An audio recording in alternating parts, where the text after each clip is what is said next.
প্রিয় দর্শক আসসালামু আলাইকুম, আমি মামুন আপনাদের প্রত্যেককে স্বাগত জানাচ্ছি আমার ইউটিউব চ্যানেল রিয়েলিটি মোমেন্টসে। আমি গত ভিডিওতে আপনাদেরকে একটি সেলফি স্টিক XT02 একটি সেলফি স্টিক রিমোট কন্ট্রোল একটা সেলফি স্টিক রিভিউ করে দেখিয়েছিলাম। সেটা আমি দারাজ অনলাইন শপিং থেকে অর্ডার করেছিলাম।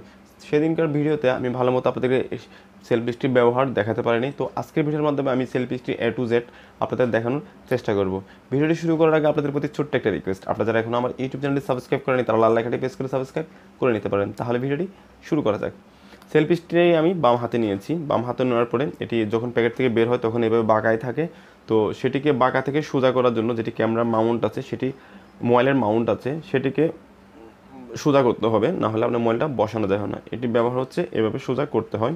তারপরে এখানে মোবাইল মাউন্ট আছে, আর এই উপরের যে অংশটা আছে এটা এটা হচ্ছে আপ ডাউন হয়। এটা হচ্ছে মোবাইল ঠিকঠাক মতো বসানোর জন্য। আমরা প্রথমে মোবাইলটা বসিয়ে দেখি।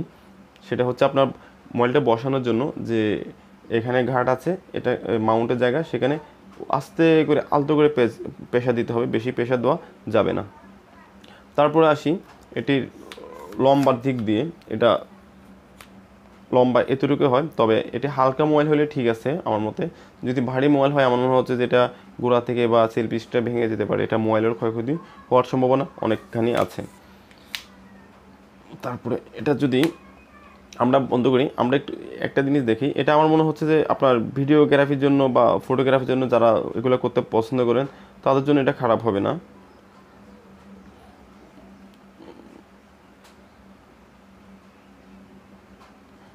ভিডিও করার জন্য এটা একটা ভালো সিস্টেম হতে পারে।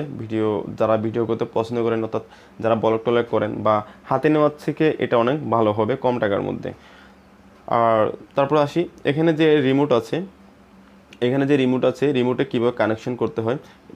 রিমোট যে আপনার এই সংযোগ দেওয়ার জন্য এটাকে যে ক্যামেরার, আচ্ছা এখানে একটা কথা বলে রাখি, এটা কিন্তু খোলা ফিটিং করা যায়। খুলে এখানে যে ব্যাটারির জায়গা আছে, এখানে ব্যাটারি চেঞ্জ করে এটা আপনি হাতে রেখেও ছবি ভিডিও ক্যাপচার করতে পারেন, অথবা এখানে রাখতে পারেন। তো আমার কাছে মনে হচ্ছে এটা যে জায়গাতে প্রথম থেকে ছিল এখানে সেটাই ভালো আছে, তাহলে এটা হারানোর সম্ভাবনা নেই। এমনি হলে পড়ে টরে যেতে পারে পকেট টকেট থেকে। আর আরেকটা বিষয়, এটা যে আপনি দেখতে পাচ্ছেন, এটা যে মাউন্ট, যে আপনার কী বলে মনোপড সিস্টেমে আপনি কিন্তু ভিডিও ব্যবহার করতে পারেন। যেমন টাইপের সিস্টেমে ছোটোখাটো কোনো জায়গায় গেলেন একটা ব্যাগে রাখতে পারেন বা পকেটে করে নিয়ে যেতে পারেন। কোথাও জায়গায় আপনার কোনো একটা টেবিল রেখে যদি ভিডিও করেন, যারা লাইভ টাইপ করেন তাদের জন্য ভালো হবে আমার মনে হয়। তো এটা আমরা ক্লোজ করে ফেলি। এখন আসি এটার আপনার যে ব্লুটুথ কানেকশন কীভাবে করতে হয়। ব্লুটুথ কানেকশন করার জন্য এটাকে আপনার যে রিমোট আছে এটাকে কয়েক সেকেন্ড প্রেস করে ধরতে হবে, হয়তো 2-3 সেকেন্ড হতে পারে।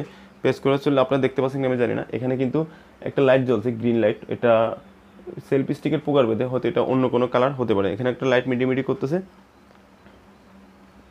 যে লাইট মিডিমিডি করতেছে। এখন আমরা ব্লুটুথে যাব, যে আমাদের মোবাইলের ব্লুটুথ আছে, ব্লুটুথ অপশনটি চালু করব এবং ওখানে যে চার্জ বার আছে ব্লুটুথটি অন করব।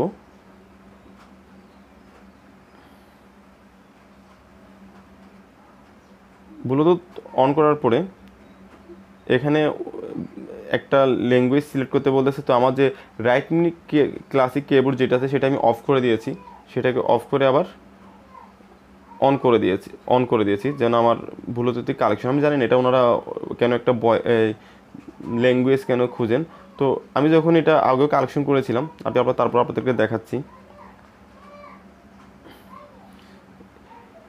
আপনারা দেখতে পাচ্ছেন এখানে XIONGTU যেটি আছে সেটি কানেক্টেড করা আছে। তো আমরা পিছনে যাচ্ছি, পিছনে যে দেখি কয়েকটা ছবি তুলে দেখি এটা কেমন হয়। এখন ছবির ক্ষেত্রে যদি আসি, দেখুন এখানে রিমোটটি আছে, আপনারা দেখতে পাচ্ছেন কি আমি জানি না, চেষ্টা করছি দেখানোর জন্য। এখানে ধরে যদি প্রেস করি আমি, দেখেন ছবিটা সুন্দর করে হয়ে গেছে। এটা আপনি যে কোনো অ্যাঙ্গেলের ছবি নিতে পারেন, যারা ফটোগ্রাফি করতে চাচ্ছেন তাদের জন্য ভালো হবে। এখন না সেটা ভিডিওর ক্ষেত্রে, আপনারা যে ভিডিও আছে, ভিডিও যদি করতে চান সেটাও এখানে প্রেস করলে ক্যামেরার যে রিমোটটি আছে, সেলফি স্টিক রিমোটটি, ভিডিও ওখানে প্রেস করলে কিন্তু ভিডিও রেকর্ডিং হয়ে গেছে। হ্যাঁ ভিডিও রেকর্ডিং হয়ে গেছে। এখন যদি আবার প্রেস করি তাহলে ভিডিওটি বন্ধ হয়ে যাবে। এখন আসেন এটা তো রোটেট কীভাবে করা যায়। এটা 360 ডিগ্রি পর্যন্ত রোটেট করার সুবিধা রয়েছে। আমরা মাউন্ট থেকে এটা বের করে ফেলি।